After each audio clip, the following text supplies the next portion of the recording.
Muy buenas tardes, chicos. El día de hoy, dentro del curso de Cerebro y Comportamiento, vamos a tocar el tema de los desórdenes del afecto. Soy la doctora Paula Elvina Gortariza, médico psiquiatra. Al finalizar estas dos sesiones, vamos a poder describir los principales trastornos del ánimo y las bases fisiológicas de estas. Como temas principales vamos a tocar los trastornos afectivos según DSM-5 y las principales bases fisiológicas de estos mismos trastornos.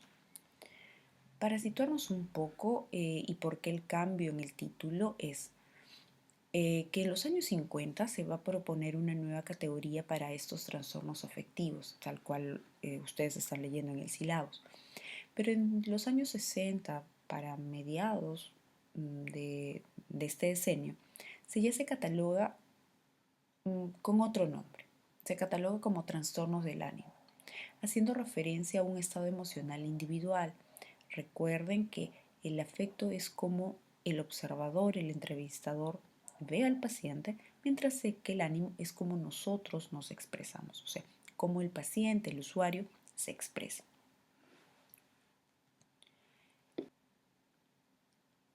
Para conceptualizar, podríamos decir de que los trastornos del ánimo sería cualquier estado emocional prolongado que va a influir en la personalidad y funcionalidad de la persona que lo padece. Algunos otros me podrían decir, sí, pero la tristeza y alegría pueden convivir. Es una respuesta tranquilamente normal. El detalle está que cuánto realmente este dolor, este sufrimiento, esta alegría nos gobierna, cuánto está cambiando nuestra personalidad, cuánto está alterando la funcionalidad nuestra. Recuerden que todos tenemos un gran abanico de estados del ánimo. Hay diferentes maneras de expresarlos. A veces bajo un mismo evento ya nos puede haber pasado que hay una risa nerviosa, en otro lado de repente llanto. Va a influir no solamente en nuestro ser biológico, sino también el momento en el que estamos. O sea, hay una influencia exógena. Pero hay que recordar que estos estados del ánimo están bajo gobierno nuestro, o sea, nosotros tenemos el control de esto. ¿Por qué pongo más abajo y en rojito si hay experiencias de sufrimiento? Puede haber experiencia de sufrimiento en una depresión, sí, pero también puede haber una experiencia de sensación de ánimo muy elevado como en una manía. Estos son los claros ejemplos de trastornos del ánimo. Pero de todas maneras hay una pérdida de control y una alteración en la funcionalidad. Entonces estos estados emocionales, estos sentimientos pueden estar por un tiempo determinado. Para llegar a ser un trastorno, vuelvo a decir, están determinados por un tiempo, por lo general semanas o meses, cíclicos, temporales. Pero no puede ser que, ay, me siento depre y hoy estemos bien, mañana mal y el día subsiguiente con algo nuevo. No, se caracteriza por un estado de ánimo permanente por más de un número determinado de semanas que ya lo veremos más tarde. Para situarnos un poco en la historia, ya Hipócrates, 400 años antes de Cristo, usaba términos como melancolía y manía. Pero decía que la melancolía era una enfermedad causada por la segregación de la bilis negra, originada en el vaso, y que los síntomas eran desánimo prolongado, miedo e insomnio. Ahí se pueden dar cuenta que también estos síntomas que ahora estamos hablando y que vamos a hablar estaban también en esa época. Entonces es una enfermedad que es inherente en el ser humano. Esa es la gran pregunta que todavía nos hacemos. Para el Renacimiento, ya miles de años después, cientos de años después, se romantiza un poco, se da estas ondas románticas a la melancolía, a la tristeza. Muchos artistas que conocemos han estado deprimidos, clínicamente ya hablando, viéndolo en retrospectiva, o también sufriendo alguna alteración de orden mental. Pero mucho se ha hablado y ha dicho de que no, la tristeza, la melancolía es la fuente de inspiración. El- la pintura que ven atrás es una famosa pintura, El grito de Van Gogh. Aparentemente Van Gogh, no es que aparentemente, sufría de alteraciones mentales que ya luego vamos a hablar o que ustedes van a buscar, pero se pudo prevenir. La inspiración se le iba a cortar por darle medicación que acabara con el sufrimiento que padecía, porque no hay estudios que demuestren esta asociación. El problema es que el cine, la cultura magnifica y posiblemente enlaza ideas erróneas. La clasificación nuestra, la que ahora utilizamos, está basada en el DSM-5. Es una guía diagnóstica para que todos hablemos el mismo idioma. Eh, Eso quiere decir que ustedes también, especialistas en diferentes áreas, pueden utilizarla. Se describen estas las características clínicas que debe de cumplir las enfermedades para llamarlas tal.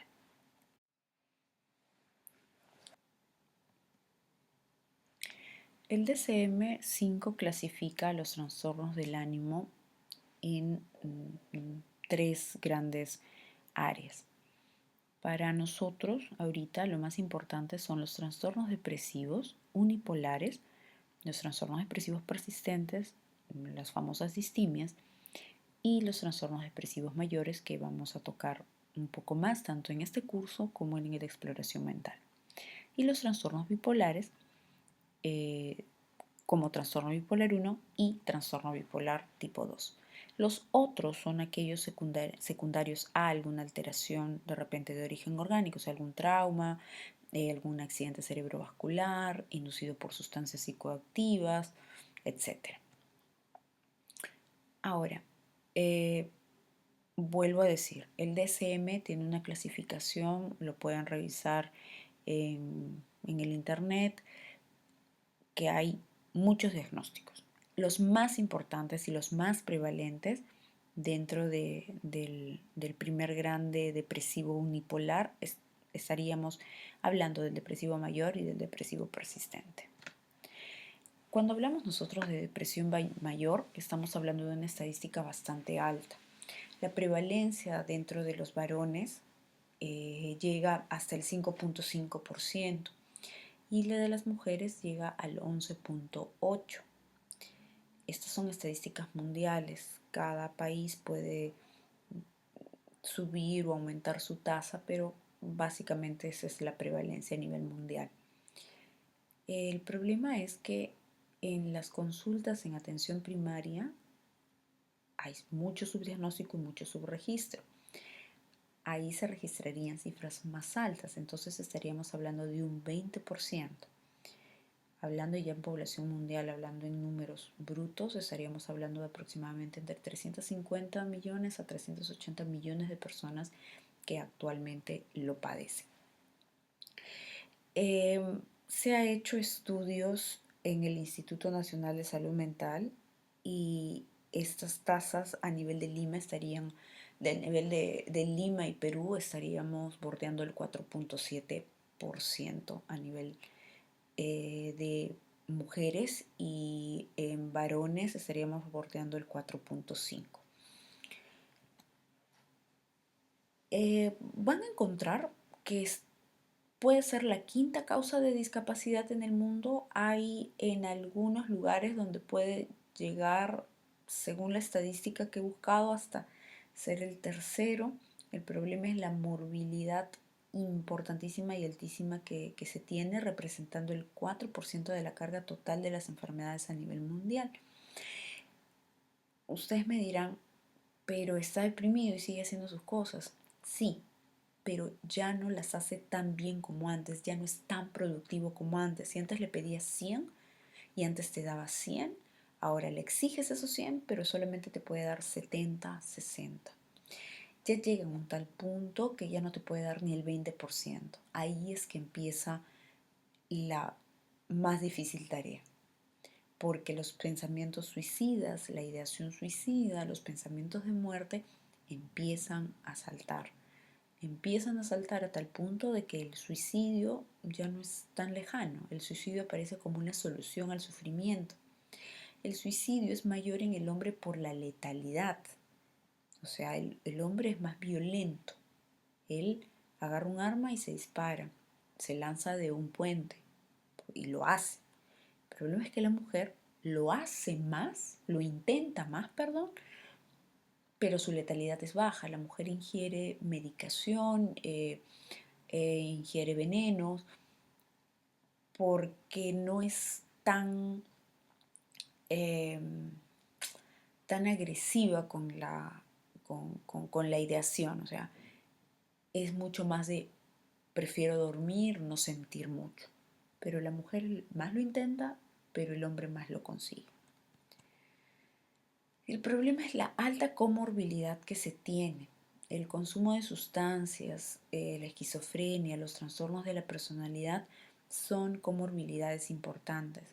El 70% del 70% de los pacientes que sufren, por ejemplo, trastornos de la personalidad limítrofe, los acompaña hasta un 70%. Es altísima la tasa. Como ustedes pueden ver acá, eh, esto es lo diagnosticado según la OMS, pero si se dan cuenta, en el Perú estamos entre el 4.5, como ya les dije, 4 hasta el 5%, pero en países africanos o en países ahorita donde hay algún conflicto social armado o conflictos sociales en general, las tasas empiezan a subir y obviamente cambian de color según ya están visualizando. Las causas de etiología.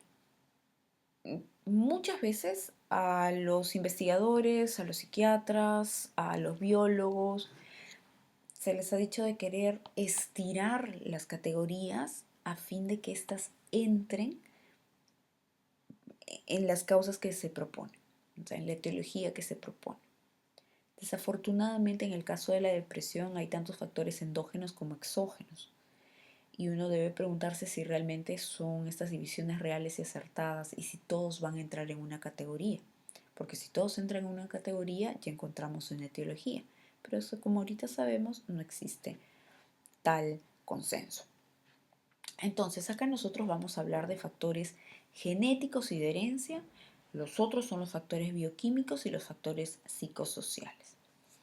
Los factores genéticos y de herencia, estamos hablando de que estos no van a seguir un patrón de herencia mendeliana, por lo que mejor estaríamos hablando de un umbral de susceptibilidad. Esto quiere decir que pasa este nivel por diferentes noxas, estrés, traumas vitales, etcétera, y puede llegar a ser la enfermedad, o bueno, el trastorno. Hay los factores genéticos que están demostrados que se localizarían en los cromosomas 4, 5, 11, 18 y 21, así como diferentes polimorfismos de los genes transportadores de la serotonina, que es parte de la teoría de las aminas, que ya lo vamos a ver como una teoría para la etiología de la enfermedad. Como les decía, este polimorfismo funcional en la región promotora del gen transportador de la serotonina 5-HTT modularía los eventos estresantes. Vuelvo a decir, modularía. Los individuos con una copia de los alelos cortos de ciertos genes tienen eventos depresivos más de los que tienen un solo alelo. ¿Eso qué quiere decir? Que hay una predisposición ya genética, inclusive a sufrir depresión.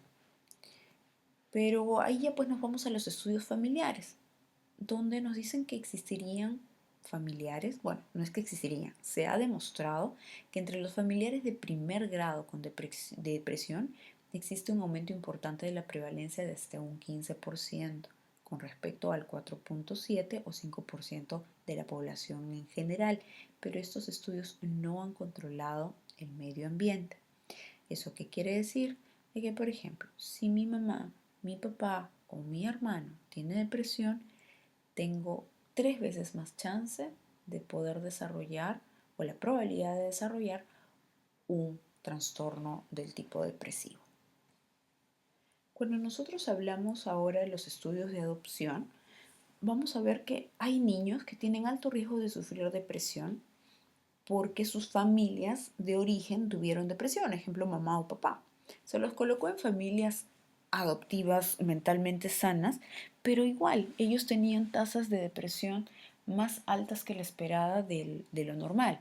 O sea, aquellos niños que eran adoptados y que no tenían antecedentes de depresión, ya sea mamá o papá biológico, eran colocados en familias mentalmente sanas o adoptivas sanas, como se le llamó en el estudio, y tenían la misma media, 4.5, 4.7, 5%. Pero aquellos que han sido, que vienen de padre o madre, que tienen algún trastorno del ánimo, tienen, así sean criados por familias adoptivas mentalmente sanas, tienen más alta probabilidad de desarrollar la enfermedad. Ahora tenemos que hablar de los factores bioquímicos. Una de las teorías más importantes para hablar de depresión es hablar de la teoría de las aminas biogénicas. Estas aminas, divididas en tres obviamente, serotonina, noradrenalina y dopamina, explicarían parte de la etiología de la depresión o de los trastornos del ánimo. Entonces ahora hablemos de la serotonina. ¿Ya? ¿Recuerdan ustedes que el precursor de la serotonina es el triptofano, que ha tenido que pasar por una hidroxilación y una descarbonización para llegar a ser serotonina, el 5-HT, mejor conocido por ustedes? Recuerden que la serotonina está contenida dentro de células nerviosas localizadas en los núcleos del RAFE del tronco encefálico. En la década más o menos de los 60 se formula esta hipótesis que propone que la depresión, o sea, la disminución de serotonina, causa una depresión que a su vez permite la caída de los niveles de noradrenalina. Esta hipótesis se sustenta por dos hallazgos. Primero, que en la investigación que se hizo en animales indica que es necesario un sistema serotoninérgico intacto para el óptimo funcionamiento de las neuronas noradrenérgicas, o sea, van a ir de la mano. Y segundo, los medicamentos que se utilizan para la depresión incrementan las concentraciones sinápticas de serotonina. Estamos hablando pues de los inhibidores selectivos de la recaptación de serotonina, ¿no? Que probaron ser terapéuticamente efectivos. Ahora, como ya les mencioné, el triptofano como precursor de la serotonina, nos vamos a centrar ahí un momento y vamos a recordar un estudio. Bueno, les digo, hay un estudio en el que se dice de que la pregunta fue, entonces, si yo disminuyo el triptofano, por ende va a disminuir la serotonina, por ende voy a tener sujetos deprimidos.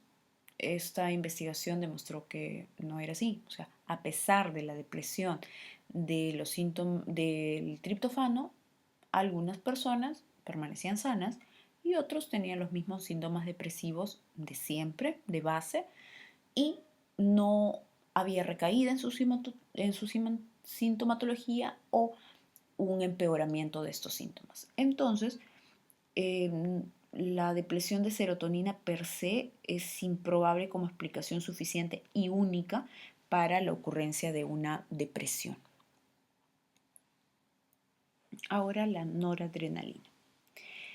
Ya en la época de los años 60 más o menos, en Harvard, el Instituto Nacional de Salud Mental norteamericano, se establece que la depresión clínica se asocia con una deficiencia de catecolaminas, o sea, en especial de la noradrenalina, en ciertas regiones del cerebro, mientras que la manía se correlacionaba con un exceso de catecolaminas. La hipótesis original de las catecolaminas se basaba en dos evidencias primarias. La primera es que se encuentra que la reserpina, un antihipertensivo que disminuye las reservas de catecolaminas, inducía la depresión en algunos pacientes. Y la segunda es que se encontró que los medicamentos antidepresivos elevaban la actividad de las catecolaminas en el cerebro. Durante los más o menos 40 o 50 años subsiguientes, investigaciones posteriores, o sea, buscaban definir un poco el rol de la norepinefrina en la fisiopatología de los trastornos del ánimo. Estos estudios buscaban medir los niveles del MHPG, un metabolito mayor de la norepinefrina, tanto ya sea en la orina y en el líquido cefalorraquídeo. También buscaban ver las alteraciones en los receptores adrenérgicos y los cambios en el locus coeruleus. Ahora, tomados estos tres en conjunto, sí confirman la alteración en el sistema eh, de la noradrenalina en pacientes deprimidos. Sin embargo, cuando ya se entra el debate, estudios mayor, se hace bastante bien difícil de sostener esta hipótesis, ya sea que hay un incremento o una disminución. El problema es que la disminución de las catecolaminas no causa la depresión en todos los pacientes, solamente en algunos, pero sí en los que claramente ya estaban predispuestos a sufrirla, de repente por factores exógenos, vale decir biopsicosociales. Entonces parecería que la fisiopatología primaria de la depresión no consiste en una deficiencia de noradrenalina ni de serotonina. Sin embargo, una difusión conjunta así de ambos circuitos podría mediar muchos de los grupos de síntomas de la depresión, ¿no? Por ejemplo, una disminución de la noradrenalina me llevaría a un déficit de memoria, atención y concentración, a una socialización reducida también y una alteración de los estados de la activación. La disminución de la serotonina, hablamos de un pobre control de impulsos, la disminución del deseo del impulso sexual, una disminución del apetito y hasta irritabilidad. Entonces, las alteraciones de los sistemas de la noradrenalina y de la serotonina podrían representar una vía final común neuroquímica en una falla en su homeostasis, que podría ser iniciada por alteraciones neuroquímicas diferentes de las aminas biógenas.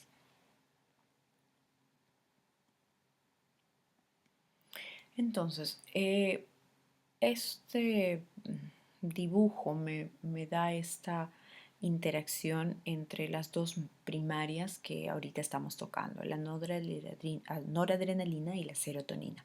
La dopamina como un potente inhibidor y involucrado también en el sistema de recompensas y placer. Estas tres grandes aminas se dice están involucradas, pero como le digo, aparentemente su disminución, alteración en la concentración y o disfunción en conjunto es lo que me podrían dar la sintomatología depresiva.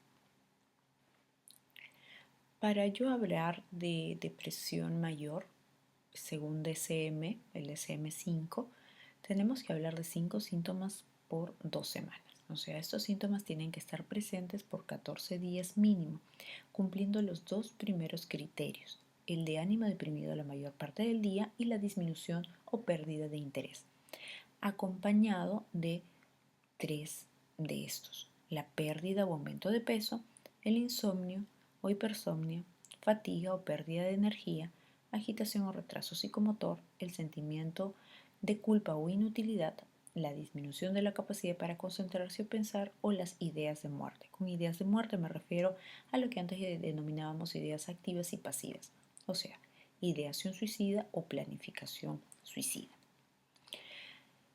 Este tema lo van a ver bastante bien en lo que es exploración mental, lo de la clasificación y los criterios, pero lo que yo quiero ahorita es ver los hallazgos en imágenes. Mucho se habla de que si podemos ver la depresión u otras alteraciones del afecto en las neuroimágenes. En la corteza prefrontal podemos encontrar una disminución de la actividad, en particular de la zona izquierda. Estos estudios están hechos en pacientes que tienen criterios de presión mayor y han sido eh, puestos en neuroespectro. Se ha visto también que la depresión unipolar de inicio tardío se asocia a una disminución de la corteza anterior izquierda. En la depresión en los ancianos podemos ver que hay un incremento en la densidad de las lesiones en la sustancia blanca de la corteza orbitofrontal medial. La depresión de los ancianos puede estar mediada por muchos factores, eso también se tiene que tomar en cuenta. El estudio no dice qué tipo de depresión tienen, si tiene alguna otra comorbilidad, ¿no? Pero este es el hallazgo que se encontró. En el hipocampo hay una disminución de su volumen, hay una intensidad de la atrofia del hipocampo y esta se relaciona con la duración de la depresión. La reducción del hipocampo izquierdo parece estar relacionada con la puntuación en la escala de Hamilton, que es la escala que utilizamos para la depresión. Uno de los más importantes, la amígdala, que la vamos a ver con un aumento de volumen. Va a haber una hiperreactividad relativa que se va a normalizar cuando ya demos el tratamiento, o sea, esta hiperactividad va a disminuir, va a llegar a una normoactividad. Va a haber un aumento del metabolismo con correlación positiva para los aumentos del cortisol plasmático en situaciones de estrés. O sea, vamos a ver en el NeuroSpect cómo se ilumina la zona de la amígdala cuando hay situaciones de estrés. Ahora vamos a hablar de este otro gran trastorno que es el trastorno distímico. Este es un trastorno también del ánimo de carácter depresivo crónico que se caracteriza por una baja autoestima y una aparición de un estado pues melancólico, siempre triste, con mucha pena, pero que no llega a cumplir los criterios pues de depresión mayor. Se cree que su origen es de tipo genético hereditario y en su desarrollo en general van a influir muchísimos factores como por ejemplo el desarraigo familiar, de la patria, la falta de estímulos en el momento del desarrollo, en las primeras etapas de la infancia, entre muchas otras causas más. Ya en la última edición del DSM-5 ya se cambia el nombre, realmente pasa a ser trastorno depresivo persistente, que es un cuadro que se caracteriza por estar presente casi todos los días del año por al menos 2 años. Esto es en el adulto. En el niño y adolescente es con 1 año ya damos el diagnóstico, ¿no? ¿Cuánto generalmente de la población está afectada? Está afectada entre un 3 al 5%. Es de inicio bastante temprano y aparece más frecuente en mujeres que en hombres. El problema son las depresiones graves que presenta y la pérdida en general de hora, trabajo, hombre. El problema es el deterioro social, como les digo, y muchas veces el abuso de sustancias, alcohol y droga. Para nosotros hacer el diagnóstico, debemos de tener, aparte de los síntomas, la presencia de estos 2 síntomas en un tiempo ya determinado, como les dije, de 2 años, es el poco apetito, la sobrealimentación, insomnio, hipersomnia, la poca energía, la baja autoestima, la pobre concentración, la desesperanza. Y tenemos que tener en cuenta que no ha habido episodios maníacos. El problema con estos trastornos es que se ha visto buena respuesta a los antidepresivos que por lo general utilizamos, que son los antidepresivos inhibidores de la recaptación de serotonina, pero se ha visto mayor eficacia cuando está unido a algún tipo de terapia. En este caso, las cognitivas conductuales, las interpersonales van mejor. Muchas veces van a llegar a la consulta solamente cuando el distímico ha evidenciado o ha tenido episodios depresivos mayores. Bueno, entonces chicos, por lo pronto hemos tratado estos 2 grandes trastornos dentro de los depresivos unipolares. Para la siguiente vamos a tratar los depresivos bipolares o los trastornos bipolares. Bueno, entonces, para llegar a las conclusiones, van a saber responder ustedes después cuál es la diferencia entre el afecto, ánimo y humor, cuáles son los 2 principales trastornos del ánimo en quiénes es más frecuente la depresión mayor y qué relación hay con los factores genéticos, así como qué mediadores químicos están relacionados con la depresión mayor y de qué forma, y cuáles son los criterios diagnósticos de depresión mayor. Las lecturas recomendadas son las tres que están viendo acá, pero obviamente les invito a buscar mucha mayor información.